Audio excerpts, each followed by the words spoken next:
Shalom, shalom, ashbaka. It's your brother Yazarok with WFI Jersey, Philly, coming at you with a quick cold cut. Of course, giving all praise, honor, and glory to Yahweh by Shema Mashiach Wamalak Yahushai. Right, Lord willing, brothers and sisters, to continue to endure through the Spirit and continue to keep watching these last days. In this video, as you can see through the title, we're going to be proving the validity of the Apocrypha. Right now, brothers and sisters that's already in this truth are already highly familiar, obviously, with what the Apocrypha is. Right. Those that are coming into this truth on their way in or whatever the case may be, may always ask, what is that little red book that brothers are reading and pulling precepts from, right? That little red book known as the Apocrypha, right? Now, a lot of brothers and sisters that are either in the Christian church or just other heathen nations that are in the church that are Christian apologists in different denominations of Christianity, whatever the case may be, will always tell you that that book is not divinely inspired. That book is not part of the Bible, right? But what we're going to do, obviously, is clearly go back prior to certain years and show you that this book indeed was part of the Bible at one point in time, and it still is, right? But that's something we're going to have to cover, right? We're going to go through the validity of the Apocrypha and show you that these are indeed the words of the Most High God and are valid scriptures to this day, right? So I'm not going to take too long with this. I want to do a 3-part series. We're going to start with the biblically proving that this book indeed is canon and is valid, right? And it's part of the scriptures. Lord willing, the next two parts of this series, I'm going to do it historically, and we're going to do it prophetically, and we're going to use all three, because the Lord said, "At the mouth of 2 or 3 witnesses, shall every matter be established." So I'm going to use 3 different witnesses, 3 different ways of how we know that this book indeed is valid and was part and is canon and is part of our original manuscripts, right? Now I'm going to try and not jump the gun too much. I got some notes here, obviously, that I'm going to be going through. Try to not jump the gun, because historically is one of the biggest ways that, obviously, historically and prophetically are 2 of the best ways to be able to prove this. I'll leave historically for the next video, Lord willing, and this I'll go through this right now. So we're proving it biblically how we know that this book indeed is part of the scriptures again. So when you deal with the Apocrypha, you have to understand that a lot of the books that are actually in the Apocrypha are actually part of other books that you read in your regular. First and foremost, before we even do that, we know that the Most High, those that are in the truth, we understand that the Most High God is not dealing with what's the word? Before I do that, let me get this scripture.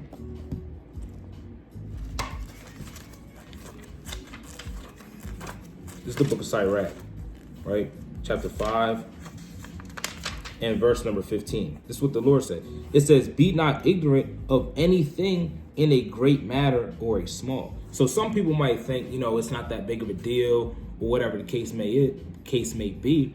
But you don't want to be ignorant to these things, especially those that are, chest deep into this truth and are trying to teach other people. You might get hit with this question: how you know that book is valid? How you know that book is canon? Whatever the case is, you want to be able to answer a man as soon as he asks you, as it tells you in 1 Peter, right? You want to be able to answer a man when they ask you these different things and be able to defend the faith, as it says in Jude verse 3, right? So to understand how we know that this is indeed a valid book, you have to be able to study and go through these things. That's what the Lord told you. Let me get this precept real quick too, and then we're going to get straight to it.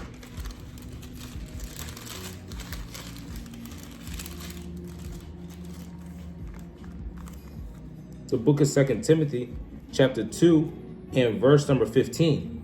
It says, "Study to show thyself approved unto God, a workman that needeth not to be ashamed, rightly dividing the word of truth." Right? So you want to study, right? That's what it's just telling you. And like it tells you in Acts, the 17th chapter, that they searched the scriptures daily to see if those things were true, right? So you don't want to be ignorant in a small matter or a great. In this case, this is really a great matter when it comes to this truth, right? Because if you're going to be teaching out of this book, reading out of it, you want to know that what you're reading is not false teachings, right?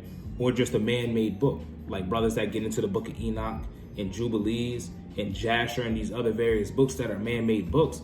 you have to be able to show and provide and prove those things that you're reading or studying from are indeed valid, right? So when you get into the Apocrypha, we have to show and prove that those things that we're reading, there's a reason that we're out here teaching those things and claiming that these things are true, but we have to be able to back those things up, right? So the first thing that you're going to notice when you go through the book studying Apocrypha, a lot of these books, they're actually branched off from a lot of books that you already have in your normal 66 books. And that's what I was going to bring up earlier as well.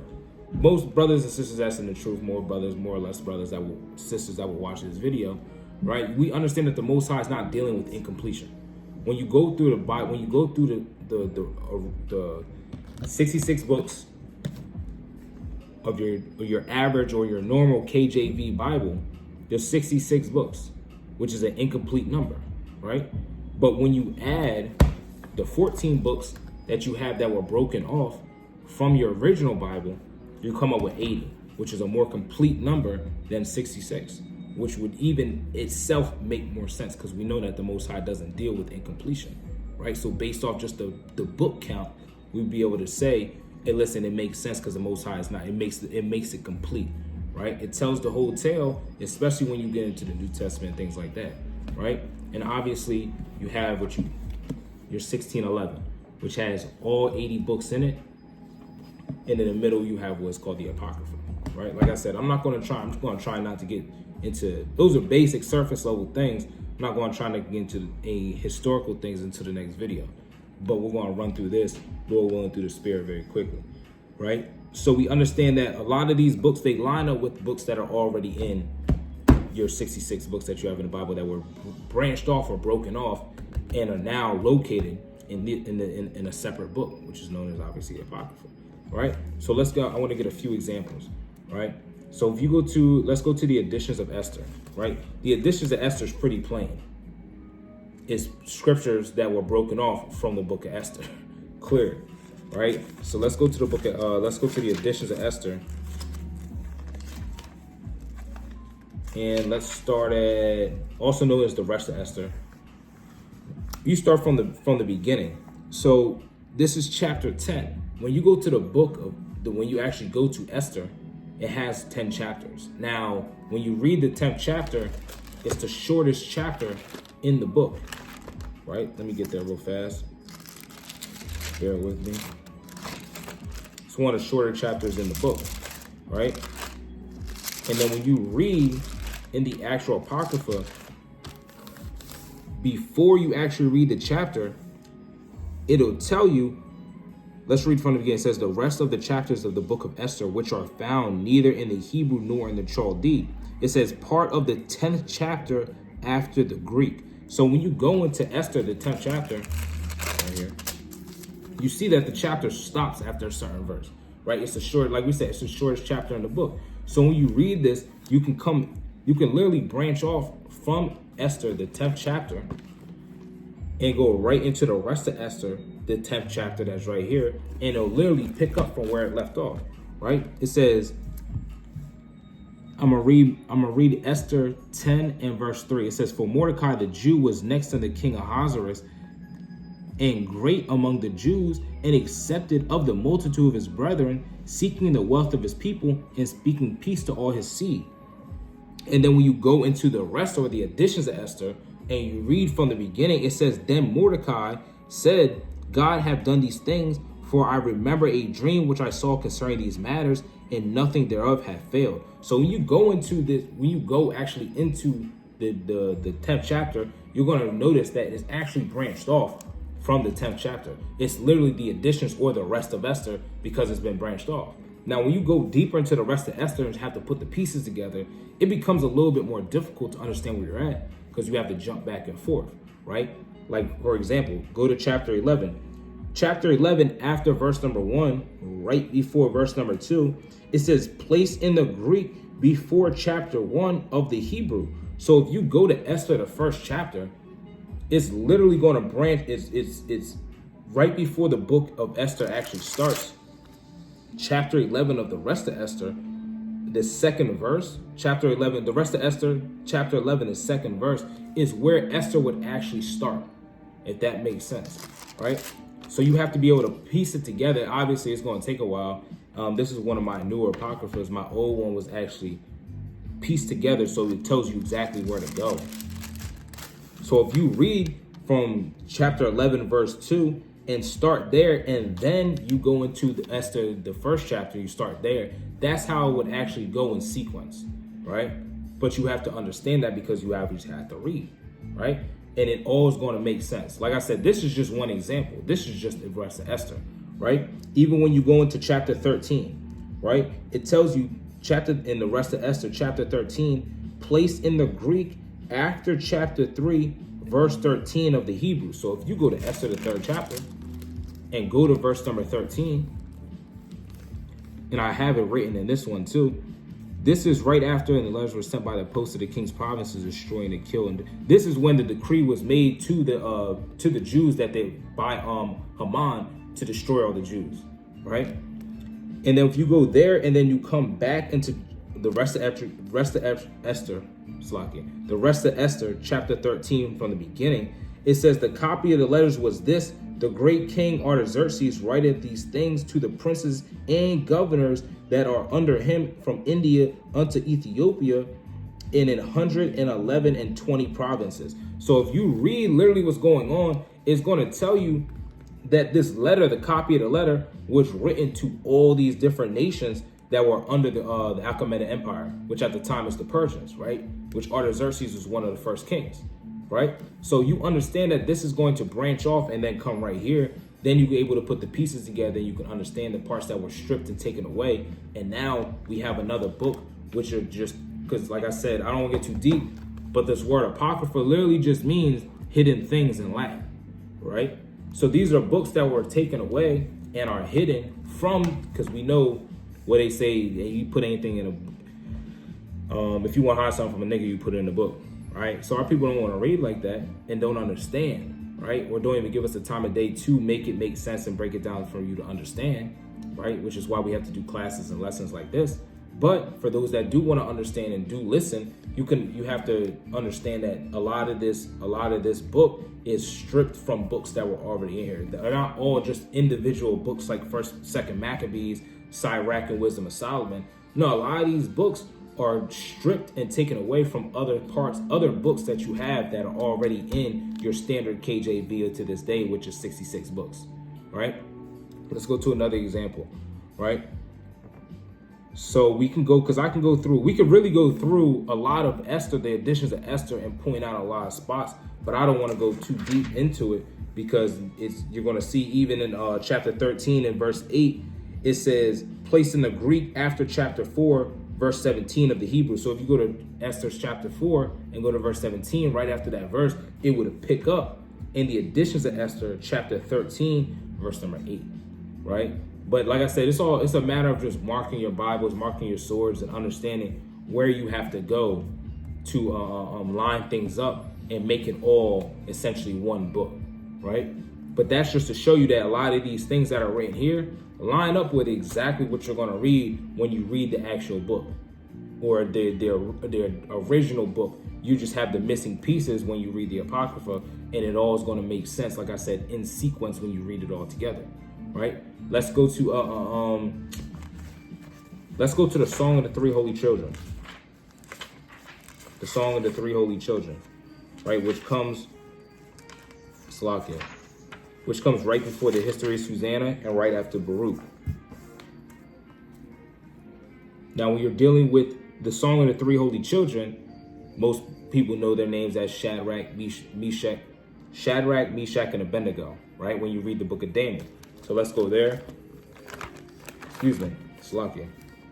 So when you read the book of Daniel, Slakia, you read about our brothers, Mishael, Azariah, and what's the brother's name? Hananiah, that's his name. So you read about the three brothers who obviously were taken into the Babylonian captivity along with Daniel, and these were known as the three holy children when you read the Apocrypha. Now, the three holy children is branched off from where? From a part in Daniel. Now, we know that they were thrown in the lion's den.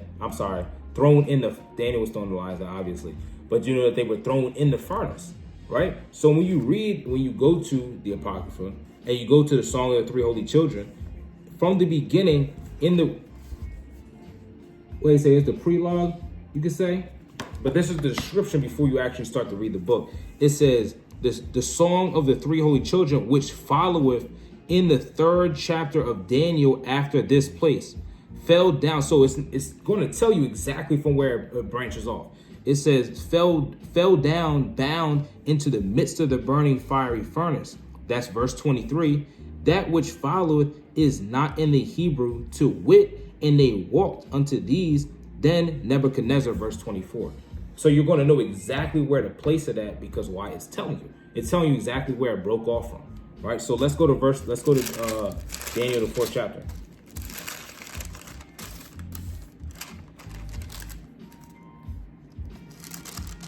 Slakia, this got to be Daniel, the 3rd chapter. That's what I thought. So it says, oh, I'm sorry, Slakia, yeah, 3rd chapter. So it says, verse number 23. So let's go to verse 23. It says, I'll start at 22. It says, therefore, because the king's commandment was urgent and the furnace exceeding hot, the flame of the fire slew those men that took up Shadrach, Meshach, and Abednego. And these 3 men, Shadrach, Meshach, and Abednego, fell down bound in the midst of the burning fiery furnace. And that's exactly, when you read the description before you actually read the whole thing, it says that it was placed right after that, and it's the exact words. And then guess where you start? Then you would start at the top of this chapter, or not even just the chapter, but the book, right? Because it's just 68 straight verses. But it's literally their prayer to the Most High while they're in the midst of the fiery furnace, praising the Most High God for everything, right? It says, and they walked in the midst of the fire, praising God and blessing the Lord. Then Azariah stood up and prayed on this manner, and opening his mouth in the midst of the fire, said, blessed art thou, O Yahweh, God of our fathers. Thy name is worthy to be praised and glorified forevermore. So they're in the midst of the fiery furnace that they just got tossed into by the wicked Babylonians, and they're still praising the Most High God when they're in there, right? To show, so this literally branches off from this 3rd chapter. And then once they're done this prayer, you come right back in to verse 24. It says in Daniel, the 3rd chapter, then Nebuchadnezzar the king was astonished and rose up in haste and spake and said unto the counselors, did not we cast these 3 men bound in the midst of the fire? They answered and said unto the king, true, O king. He answered and said, lo, I see 4 men loose, walking in the midst of the fire, and they have no hurt, and the form of the 4th is like the Son of God. See that? So Yahushua was with them while they was in the furnace, right? Because they had faith at the end of the day. But it just goes to show you that they literally removed the entire prayer that Shadrach, Hananiah, Azariah, and Mishael were actually throwing up while they were in the furnace. So to show you that this isn't just a random book that was written by man, this literally branches off from a part that you have in Daniel, which is a missing 68 verses, right? Just like the additions of Esther, you have missing verses in the middle of the book. It's the same thing with Daniel, right? So that's just another example to show you that these parts of this book are just part of what's in here, right? Like I said, this is more of a brief thing, because once we go into the actual historical and prophetical parts, those will be much more in depth and much more detailed and longer. This is just like a basic surface level understanding. Now let me get this real fast, because this is extremely valid too. Salakia, give me 1 second. I said this is a newer Apocrypha, so I want to be able to, so everything's not all the way there just yet. So let me get Matthew 23, obviously. And then we're going to go into 2nd Esdras, the 1st chapter, right? So 2nd Esdras, the 1st chapter, I believe it's verse 30. Yep. 2nd Esdras 1 and 30. And we're going to go to Matthew 23 and verse number 37, right? Because there's even quotes the same way that we brothers always say, hey, listen, the New Testament doesn't contradict the Old Testament, because the New Testament quotes a lot of things that's in the Old Testament that show you that it's extremely valid, and the same things that were taught in the Old Testament are being taught in the New Testament, right? So they don't contradict each other, right? Because why? They just work in unison, right? They fit seamlessly together. It's the same thing with the Apocrypha. You have Christ quoting directly from the Apocrypha, right? A concept that was obviously before his time, that he knows, that he's aware of, and he's using the same verbiage, and he's using the same verbiage when you read in Matthew the 23rd chapter, right? So I'm going to read this in Second Ezra, the first chapter, verse number 30. I start at verse 29. It says that and this is Ezra, right? This is the same Ezra that you read about that came back from Babylon with and built up the temple, right? So we're going to read First and Second Ezra, so it's that same person, right? Second Ezra 1 and 29. It says that ye would be my people and I should be your God, that ye would be my children and I should be your father. I gathered you together as a hen gathereth her chickens under her wings. But now what shall I do unto you? I will cast you from my face. Right? So this is Ezra speaking well, we know Ezra is a mighty prophet and priest, but he's speaking on behalf of the Most High God about the children of Israel. Right? So let's see what Christ said when you read Matthew 23 and verse number 37. It says, O Jerusalem, Jerusalem, thou that killeth the prophets and stoneth them which are sent unto thee, how often would I have gathered thy children together, even as a hen gathereth her chickens under her wings, and ye would not. Right? So Christ isn't just coming up with that type of verbiage or that type of sentence out of nowhere. No, he's quoting something that you can read from other scriptures before Christ was even on the scene. So he's literally quoting what you can read about what Ezra said in First Ezra the first chapter, the 30th verse, right? And not only just that, but we're going to go into it right now. When you read First Maccabees, the 4th chapter, when you read First Maccabees, the 4th chapter, we know what's going on is the Feast of Dedication, and you can see that happening when you see that happening in John the 10th chapter, showing there was no Feast of Dedication that was oriented or initiated prior to the Maccabees doing it during the time of the Greeks.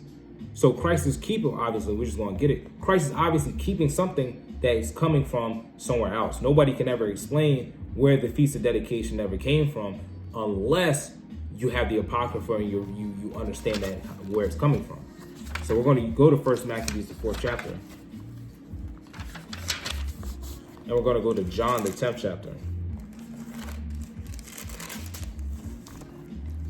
And we're still waiting for a Christian to explain this to this day. So this is First Maccabees chapter 4. And let's start at verse number 56. We'll start at 55. It says, Then all the people fell upon their faces, worshiping and praising the God of heaven, who had given them good success. So they kept the dedication of the altar 8 days and offered burnt offerings with gladness and sacrificed the sacrifice of deliverance and praise, and decked also the forefront of the temple with crowns of gold, and with shields, and the gates of the chambers they renewed and hanged doors upon them. Thus was there very great gladness among the people, for that the reproach of the heathen was put away. So this is obvious, it's pretty obvious what's going on, right? Our forefathers, the Maccabees, who are Levites, overcame the wickedness of the Greeks and fought many battles, and then did what? Rededicated the temple after the abomination of desolation, right? So when the Feast of Dedication is being oriented or put together in the book of Maccabees, you can then come over here, which is decades later. You're going to read more than decades, really hundreds of years later. You're going to read in John 10 and verse number 22. It says, and it was at Jerusalem the feast of dedication, and it was winter, and Yahushua walked in the temple in Solomon's porch. So we see Christ keeping the Feast of Dedication in the season that was oriented to being, what was dedicated to being when you read this. So we literally are reading about Christ keeping the Feast of Dedication, and the Feast of Dedication that was started by the Maccabees, which you can only read about in history in the Apocrypha. Right? So it's just a couple key points to show you, hey, listen, this lines up with this and this lines up with that. And when you put it together, you literally get one thing, right? You get one book. All right, so let's go over a couple other things real fast. Like I said, this won't be the longest video.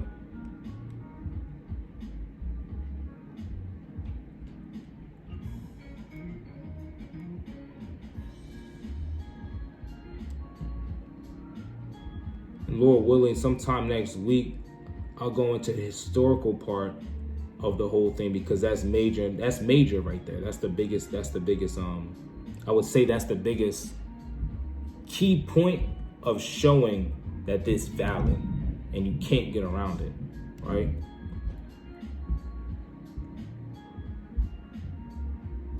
It might be it right there.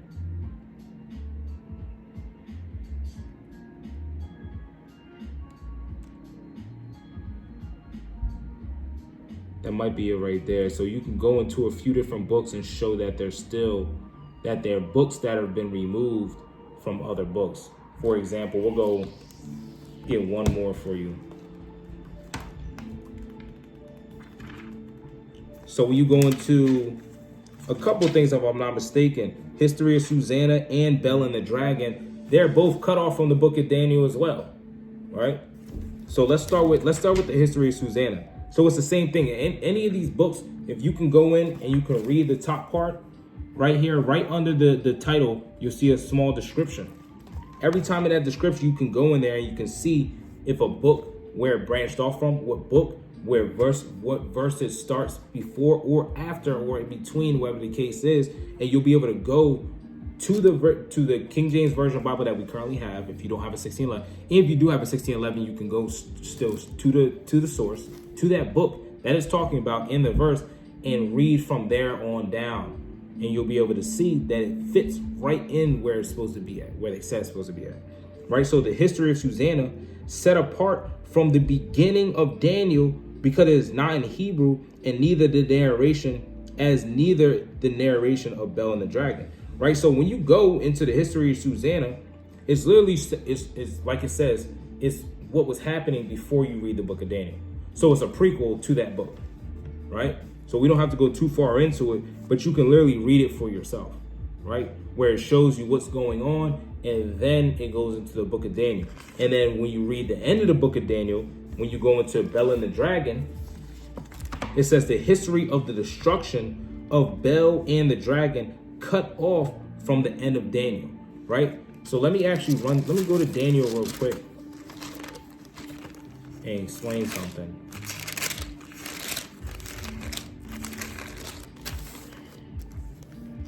So during the time of Daniel, you had a couple different kings that actually ruled, right? The main one being Darius. And if I'm not mistaken, he is the one. Yeah, so if you read chapter 11, verse 1, also I, in the first year of Darius the Mede, even I stood to confirm and to strengthen him, right? So you have during the time of Darius the Mede, obviously is during the time of Daniel, the Persians are still ruling, right? Which is known, like we said earlier, as the Achaemenid Empire, right? When you read this, it literally tells you, verse 1, and King Astyages was gathered to his fathers, and Cyrus of Persia received the kingdom. Now, if you go into Cyrus is one of the main kings that you read about in history of the Achaemenid Empire, showing you that it's congruent with what's going on in the book of Daniel, because from the beginning of the book of Daniel, Darius was not yet reigning. At one point, Nebuchadnezzar was still reigning, obviously, because he's the one that chose Daniel, Hananiah, Azariah, Mishael. But then the kingdom was translated to the Medo-Persian Empire, right? And Cyrus, Astyages, Darius II, those are some of the main kings that you read about during the time of the Achaemenid Empire. So for Astyages to be part of that as well, it just shows you the timeline of the time of Daniel and how long he was actually from Babylon into the Medo-Persian Empire, right? So those are just a few key points that we go into to show you that the Bible has biblical validity, right? And it lines up with the other scriptures. There's probably other points that you go into as well, but some of the main points that you have to use are the ones that we just showed, right? So like I said, Lord willing, next week, I can go into the historical part of the whole thing. That'll be probably a longer video, and that's going to show you how valid it truly is from the time of our manuscripts until this day when it was removed, and you know, the whole shebang. So Lord willing, this was edifying to brothers and sisters. They can use these things, take these things, meditate on them, and really use these things in the time when they need to, and really you know, what's the word? Continue to study to show yourself approved, right? And be built up in this thing. So Lord willing, like I said, brothers and sisters was edified through the Spirit. Lord willing, I'll be back in another week with another video continuing this series. And Lord willing, again, brothers and sisters continue to endure through the Spirit and power of Yahweh Shem Yahshua. And with that, Shalom.